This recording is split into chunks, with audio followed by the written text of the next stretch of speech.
This week on Back in a Bit, we recap the recent climate strike protests. We have a look at how to talk like a Bogan, part 2, Electric Boogaloo. And we also explain what Gridiron is. Hi everyone, welcome back to Back in a Bit, and I'm Lauren Devine. I'm Cody Mafsalow. Cody, how was your weekend? It was good. I went to a concert, went to the 1975, got the merch to show it. How was it? It was good. I really enjoyed it, had a lot of fun. Watched a bit of the footy as well. Absolutely. That was my weekend. How much did you pay for the merch? It was $50 for the shirt. Yeah. I mean, when you go to a concert, I know. you got to expect a lot of, Still $50. merch. How was your weekend? Yeah, just full of footy. Full of footy? Full of footy, full of meat pies. Nice. Perfect. Jess, how was your weekend? Yeah, not too bad. I've just been working on some stuff for one of my uni subjects, something I'm doing with you, actually, Cody. We're making a short film together, so that should be interesting. Yeah, sorry, Lauren. Big director over here. That's me. Yes. What's your job? I'm the editor, so, A-team over here. Yeah, I'll be in the edit suites for a couple of hours per day probably, but we'll see how we go. See how you go. What do you got for news for this week for us, Jess? Well, today we are covering the biggest story of the week, the global climate strikes. Let's take a look.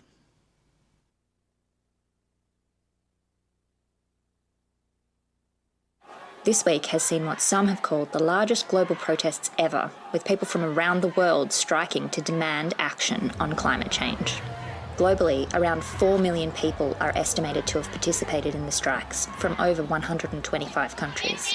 School children from all different walks of life joined in, urging governments to take the threat of climate change seriously. Organisers estimate the turnout in Melbourne at 100,000 people, the largest of the Australian strikes. 300,000 people around the country marched, making the climate strike the biggest in Australia since the 2003 protests against the Iraq War. Australian Prime Minister Scott Morrison is yet to weigh in on the success of the strikes, but has previously said, "What we want is more learning in schools and less activism in schools." Well, joining us now in the studio is Elliot Downes. How are you? Good, thanks. Awesome. Well, so I know you're part of the Extinction Rebellion, yeah? Yes. Yeah. So tell us a bit about that and what you do with them. Well, Extinction Rebellion is part of a global movement of mass civil disobedience. We're climate activists who see that lobbying politicians, asking them nicely, or just using keep cups is really insufficient when it comes to solving climate change. So we want to mobilise as many people as possible to disrupt business as usual and really force change. Now, last week on Friday was the rally. Did you end up going? Yes, I did. Now, what was it like? It was amazing. It was the biggest protest I've ever been to, the biggest in many, many years. And it was really empowering, I think, to see that there's hundreds of thousands of people around this country who want action. And what do you think would be the ideal outcome for you? What are you hoping to achieve from things like the protest? Well, I see the strike that happened on Friday as part of beginning to build a mass movement. So simply one demonstration isn't going to end climate change, but it's really up to us. So we need to build on that to mobilise more people and really put some pressure on those in power. What was the turnout like from the La Trobe student cohort? It's hard to say at a demonstration of 150,000 people. Definitely quite a lot, though. We had heads of department, academics and students in our contingent, so that was amazing. Yeah. And sort of what changes are you hoping for people to make from this? Because, obviously we all as a society need to make changes. What changes are you hoping people make just from this, recent strike protests? Well, honestly, the most effective thing we can do as individuals is to convince 5 people to come next time. That's the most effective way we're going to achieve change. What's next for Extinction Rebellion? Thanks for asking. We're having a mass civil disobedience action on October 7. So that's around the world. Groups are going to be coming to shut down major cities. We're going to be occupying intersections, bridges. Here in Melbourne, it's going to kick off at 4 p.m. in Carlton Gardens, and we're going to march down and blockade the Flinders Street intersection. So there's a lot coming up. Yeah. So at the rally on Friday, what was the best sign you saw? Probably the one telling Scott Morrison that the planet isn't the Engadine Macca's. Yeah, that was pretty good. That is pretty funny. I guess we'll never find out what happened at the Engadine Macca's on that fateful day back in, 2002? He's never going to tell us. Yeah. Like, did you catch up with many of the other strikes from around the world? Did you see anything that you enjoyed or You know, because I know there was a couple of, you know, obviously all around the world. One of my friends currently doing Exchange in Amsterdam, so she was a part of that one. Did you see anything that you thought was interesting? Well, I saw strikes happening in places like Afghanistan. So that was really inspiring for me to know that we are part of a global movement. It's not just people in Australia, but it's people literally in every single country around the world that are taking action now. Do you think that there's a piece of advice that you would give to anyone who's thinking about sort of becoming more politically engaged? Yeah, just come along, check it out. Extinction Rebellion here at La Trobe are meeting at 4 o'clock this Wednesday, just over in HU3 105. So the time's now, really. People around the world are starting to take action, so there's no better time to get involved. And where else can people find, you know, the Extinction Rebellion and any sort of other social media for, you know, climate change protests and stuff like that? Yeah, the best thing to look up is the Extinction Rebellion La Trobe uni page. So from there, we're sharing every climate-related action that's coming up in the next few months. Well, thank you so much for joining us. Thanks Really for having me. appreciate your time. It was very insightful. I think I learned a lot more, and I will definitely be coming to the next one, and I'll bring 5 friends with me. Awesome, see you there. Awesome, thank you. Now, don't forget, you can have your say on our socials about any topic we have, especially about our climate change, Facebook, Instagram, and Twitter. And you can also watch this episode as well as previous episodes on Upstart Magazine's YouTube channel. Now, next, we are going to be talking about how to talk like a Bogan. Last week, we had a bit of an insight, but we're going to learn a little bit more with Jess and Astril. Welcome to Talk Like a Bogan. Sick. No. Is that Australian? That's how we talk. All right.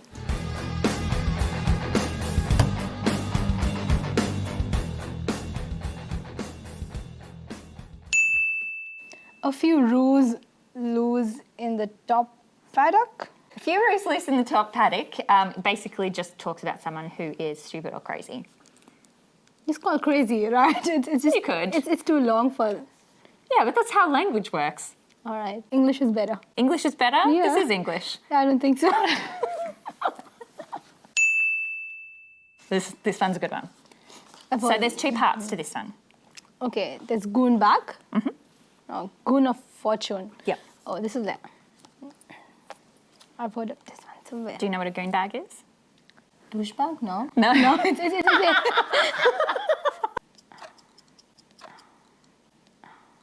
You enjoyed Goon on a Saturday night. drink beer. Close. Close. Cider. No. Okay. So a goon bag. Have you ever seen a box of wine, cask of wine? Uh-huh. And you know if you open up the box Yep. and pull out the bladder of wine, that's a goon bag. Oh. Yeah. If you go to the bottle-o, Bottle. I You know that I one? know. Yes. It's not called as liquor store. It's It's a bottle. bottle-o. Yeah. We like I to know. put an O on the end of everything. If you go to the bottle-o, Yeah. you can buy yourself a box of goon, and then maybe you'll get out the goon bag. No, that's a goon bag, and is that goon of fortune? Goon of Fortune Yeah. is a game. It's a game. Mm-hmm. I just know only one game, footy. Australians just play footy everywhere. Goon of Fortune So is you- the most Australian game ever. So there is a game other than footy which you guys play. Well, it's more of a drinking game.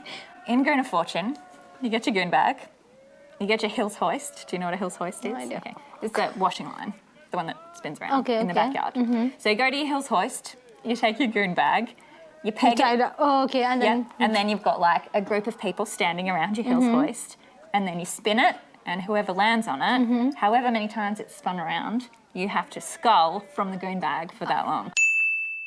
going off like a frog in a sock. Going off like a frog in a sock. Going off in like frog in a sock. If there was a Frog in a sock, he would die.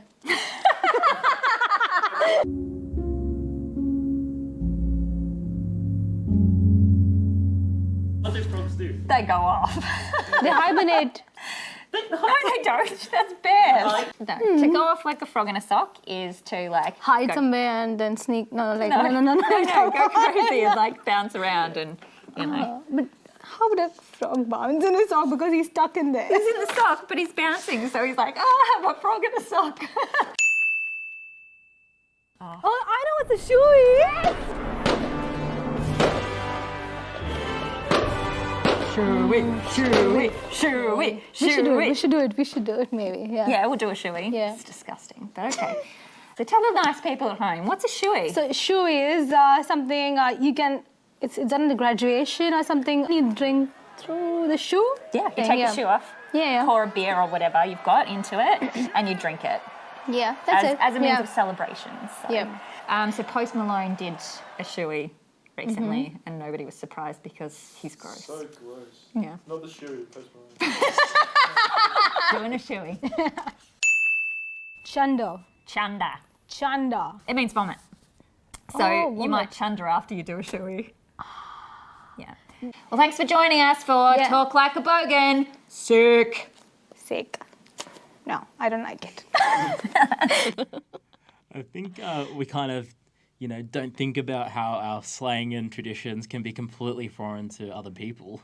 I went to Bogan Bingo over the weekend. You did? And I used a few words that I picked up from Astril and Jess. It was very, very strange. We had air guitar competitions. We found the biggest bogan in the room. I didn't win bingo because I'm not good at it and my numbers never get called. It's just bad luck. But I mean, bingo is like the less skilled sort of game you can play. It's really luck, I've got terrible luck in bingo then. As long as you can hear, your nose is saying like, oh yeah, I need to put my thing here. Yeah, I'm terrible at bingo. I've been guilty of that, of like...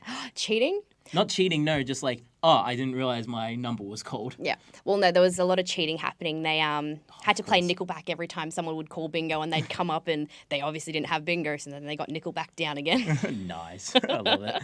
Anyway, this week on The Boardroom, we explain what happens with Tarantino's cinematic universe and how it all connects. Let's take a look.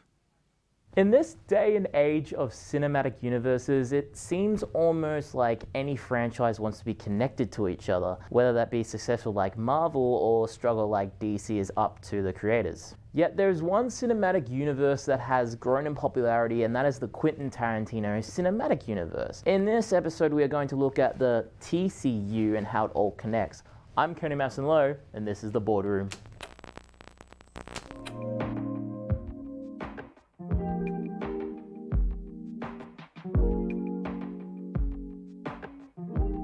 The cinematic universe has been dubbed online as the TCU, but I feel like there's a missed opportunity. So from this point on, we will call it the QQ. Anyway, it's important to note that not all the films take place in the same universe, but rather two universes. And yes, there's no foot universe like Tarantino wants in all of his films. Jack, are you feeling my feet? In 2016, Quentin Tarantino explained that there's the realer than real universe, then there's this movie universe. And so from Dusk Till Dawn, Kill Bill, they all take place in this special movie universe. So this can explain why so many actors can be recast in the films, but there are still some glaring uncertainties. Harvey Keitel, Tim Roth, and Quentin Tarantino appear in Reservoir Dogs and Pulp Fiction, respectively, as completely different characters. It wouldn't make sense that they are all related to their previous characters, but the reasoning has been used for other characters before. John Travolta's character, Vincent Vega, is the brother of Mr. Blonde. In fact, Tarantino had planned to use Michael Madsen in Pulp Fiction, but Madsen turned it down due to other projects. Maybe Pulp Fiction was supposed to be a prequel to Reservoir Dogs. Once Upon a Time in Hollywood can also have two characters related to others in Leonardo DiCaprio's Rick Dalton and Brad Pitt's Cliff Booth. Quick heads up, there are slight spoilers ahead for the film. A fan theory suggests that Cliff Booth could be an in-hiding Aldo Raine. The timeline can line up if you use Brad Pitt's current age of 55. It would also explain how Cliff Booth behaves in the film.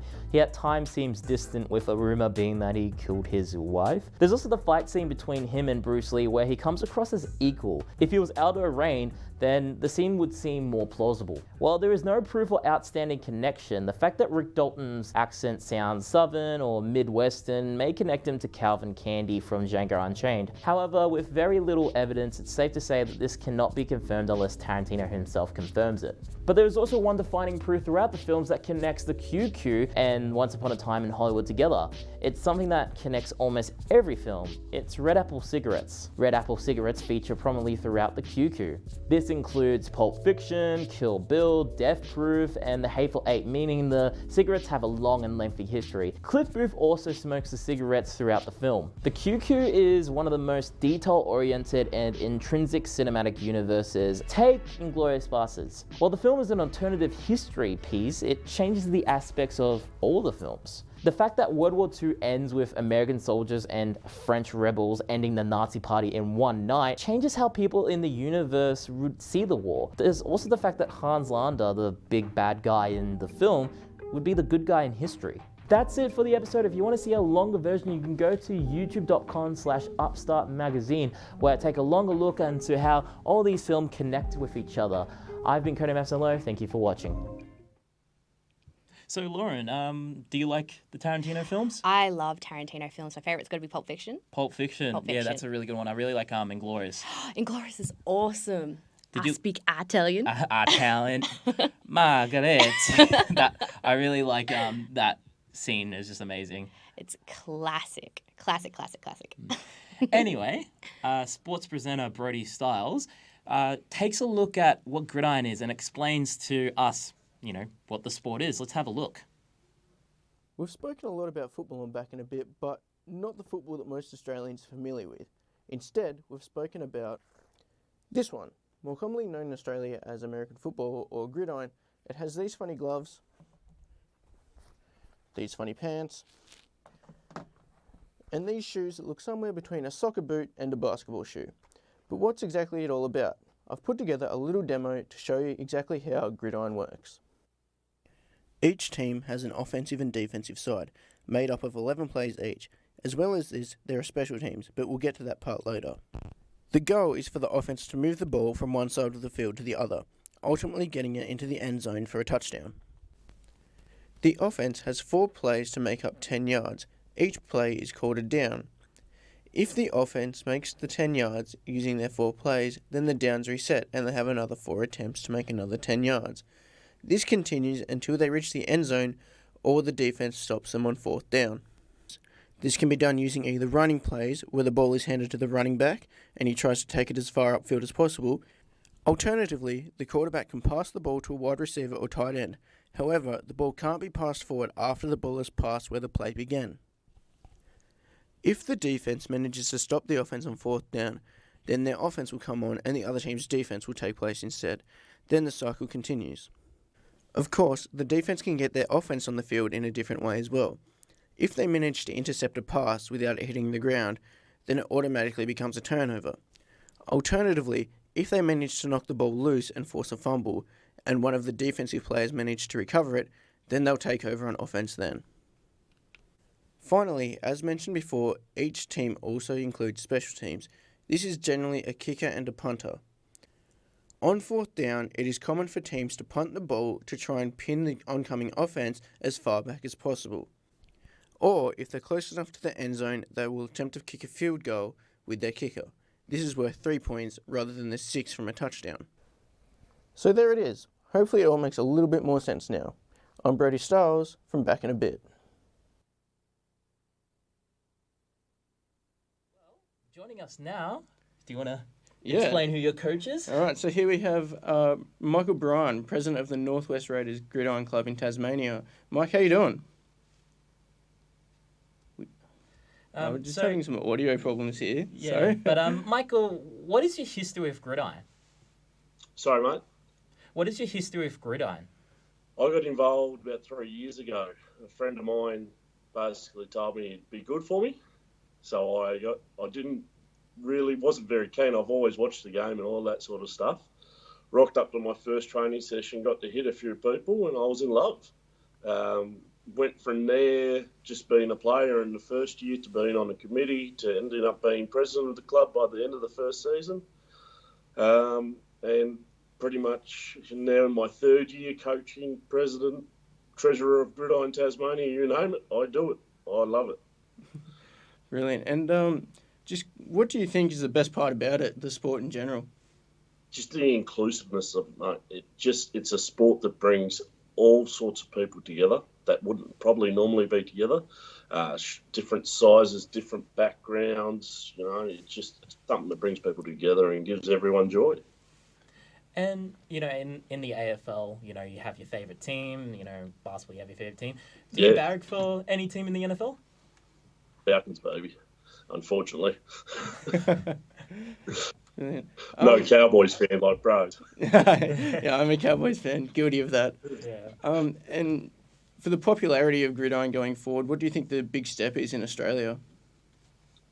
Big step is just getting more multimedia out there, getting more exposure and attracting bigger sponsors.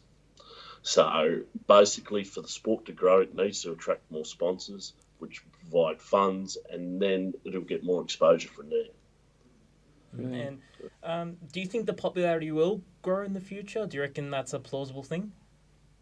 I think it's plausible. There's a lot of great people running the game at a national level, but it's always something that can be done more. The World Cup, the IFAF World Cup, will be held in Australia within the next 3 years. As long as we get the major nations like Japan, America, Mexico, Great Britain come over and play, it's going to be something that's great for the sport and better exposure. And the biggest differences between AFL and NFL? I mean, a lot of people don't understand the differences, but what do you think they are? Right, the physicality. A lot of people complain that it's stop-start, but there's a chess match aspect to it that you either love or you hate, really.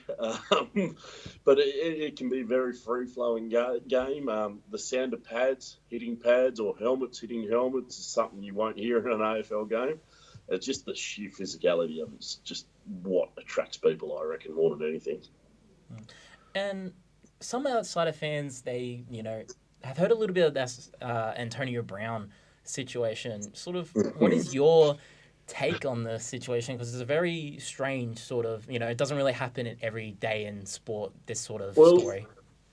I've pretty much read every angle on it, and I honestly believe that it could be a CTE thing. Because the way he's acting is just not in norm to his character from his first, 7 seasons in the league. The fall off the rails is something that we've really never seen. It's just crazy. It's just I've never seen something like this. It's just we've all seen divas in the NFL, but this is something different. Yeah, because we've heard of like players like Ezekiel Elliott and all of that holding out for contracts. I don't think we've ever seen anybody hold out for a helmet. No. Or, you know, take their socks off in a cryogenic chamber and, you know, get frostbite on their feet and have to miss half a training camp. I don't know who that happens to. And do you think he'll get picked up again, or is his career over? Oh, he released a statement this morning. He doesn't want to come back to the NFL because all the owners are against him and they just want to take his money. So with an attitude like that, I don't think we'll see him again. Maybe in the CFL, Canadian Football League. We'll see. It'll be interesting. Yeah. Well, thank you so much for joining us this week. I really appreciate it because, you know, I'm a casual fan. I know Brodie here plays, so I'm looking forward to coming back to the season. Yeah. Well, awesome. A lot to learn, bro. It's a lot to learn. Brilliant. Thank you. Awesome. Thank you for joining us. Not a problem. Awesome. So, Lexi, coming back to, you know, Australian sports, what's going on in the AFL? So in the AFL, Richmond have booked themselves a spot in the grand final after defeating Geelong 85-66. Then on Saturday, the GWS Giants defeated Collingwood 56-52. It was an absolute nail-biter, and, you know, GWS have finally got themselves into their first grand final. You know, they've already made history regardless of if they win or not. And, the last 10 minutes of that match, it was amazing to watch, and I was actually happy with the result. I don't know if I should say that, it being living in Victoria, but I absolutely love that match. And, you know, I think it's going to be a great grand final. You know, Richmond, GWS. I don't know, what are you guys' predictions? I think Richmond is going to absolutely smash GWS, in my opinion. I think it might be kind of a boring game. I might say it, but, you know. I hope it's not. I definitely think Richmond will be very happy that Collingwood lost. I think they'll be licking their fingers thinking, we've got this in the bag, but you never know. But I'm the opposite to Lexi. I'm a little bit disappointed Collingwood didn't win. I think the AFL has missed out on probably the atmosphere of the decade in Australia.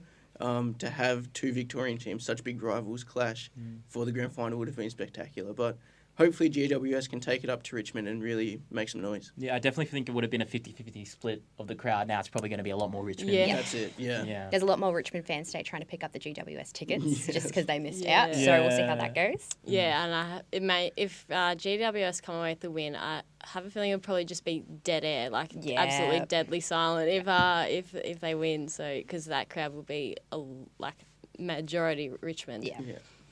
And the VFL Grand Finals, I was through this last weekend. Yeah. Tell me what went on. So on just yesterday, so the VFL men's side, the Richmond Tigers defeated Williamtown Seagulls 58-55. So that gives Richmond a chance to do the VFL AFL double and win 2 premierships in the 1 year. Then in the VFLW Grand Final, the Collingwood Magpies defeated the Western Bulldogs 52-15. And it's a massive turnaround for the Magpies, who finished bottom of the AFLW ladder and are now the premiers. The men's game was quite close, though. It was interesting. The same player had 2 shots on goal within the last minute to win it, and he kicked a point both times. So it was a pretty rough day for him, I think. But pressure might have got to him there, maybe. I definitely think the pressure got to him. But, so Collingwood, they, their woes are at least somewhat, Yeah, they can take some pride. They can't get the whole, gold, but they at least got some in the VFLW Grand Final. Eddie Maguire looked happy, so at least he's happy. Yeah. Brownlow's tonight. Do we have any predictions? I feel like all of the news outlets are saying Patrick Dangerfield, and that's about as good as a prediction I can give for you. I think Lachie Neale, you were saying? I definitely think Lachie Neale is a run, and Brodie Grundy as well. It's uncommon for Ruckman to get a lot of votes, but he's had a fantastic season. So Marcus Bontempelli, he won the Coaches Player of the Year. The unfortunate thing is then, this is sort of the thing I've been seeing a lot, is that I feel like he's probably going to get his votes taken from Jack McRae and Josh Dunkley. When you have such a good midfield that they all just have great games, like 40-touch games, you can't, expect him to get 3 votes every game. I think it's unfair, though, because I definitely feel Bontempelli is the centrepiece of that coin. If you take him out, I think it's definitely going to impact the other 2. So, yeah, it'll be unfortunate that he won't. I don't think he'll get it, but he probably deserves it. Definitely. Now, there's some big news happening in netball. Lexi, what you got? Yeah, so the Constellation Cup Diamonds team was announced last Thursday. And so there's 4 new inclusions. 2 of those players are returning. The big name there being Ash Brazel. So she has finally returned to the Diamonds after being out for 3 years. So fans are absolutely loving that because we've been calling for ages, put Ash Brazel in the team. Unfortunately, when you're in a wing defence, if you're the second best wing defence, you're probably not going to get in. So, she's been arguably the best, and now she's proven herself. And, it's absolutely great news. There was such a wholesome video of her calling her wife and her parents. And it was just like, I felt that. Yeah. And then the other 2 players making their debut would be Maddie Turner, goal defender for the New South Wales Swifts. She had an amazing finals series. And then Laura Sherian, who's a bit of a dark horse, really. She missed out continuously on even getting into state netball teams just because there's only 5 teams in the Australian side of the competition at this time, and then when it expanded to include 3 more teams, Lightning picked her up, and now at the age of 31 she's making her debut. Awesome. And there's a few pregnancy things happening. So April Brandley, she was already said that she would be out of the side because she was pregnant. Then Kim Rebellion, she was opting out, no one knew why, until last night. She announced the news that she's having a baby with Adam Trelaw, who plays for Collingwood also. So power couple. Yes, very good genes going to that child. That kid is actually very good at many sports. Yeah, and then finally Steph Wood just opted out to have a rest from the game because she's had a tough run, having lost the World Cup final by 1 goal and then the Suncorp Super Netball final by 17. So that's awesome. She's taking a break. Time we have for today. Thank you so much, the both of you. Very, big sport heavy 15 minutes there with Gridiron explainer and all that. But thank you both for joining us. Thanks for having us. Well, that's all we have time for this week. Now, next week we're unfortunately not going to be here. Yep, everyone gets a week break. So looking forward to that. Week break. We'll be back in 2 weeks. Yes, we will. Yeah. Well, I've been Lauren Devine. I've been Cody Mapson-Lowe. And we'll be back in a bit.